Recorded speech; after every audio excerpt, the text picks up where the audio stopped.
بسم اللہ الرحمن الرحیم۔ السلام علیکم ورحمۃ اللہ وبرکاتہ۔ حضرت عبد الرحمن بن ابی بکر کا قبول اسلام۔ حضرت ابو بکر صدیق رضی اللہ تعالی عنہ کا تمام خاندان ابتدا ہی میں حلقہ بگوش اسلام ہوا، لیکن حضرت عبد الرحمن اس سے الگ تھے۔ وہ عرصے تک اپنے قدیم مذہب کے حامی رہے۔ غزوہ بدر میں مشرکین قریش کے ساتھ تھے۔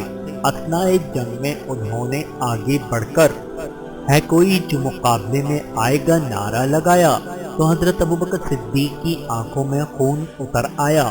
انہوں نے خود بڑھ کر مقابلہ کرنا چاہا، لیکن حضور اکرم صلی اللہ علیہ وآلہ وسلم نے ان کو اجازت نہ دی۔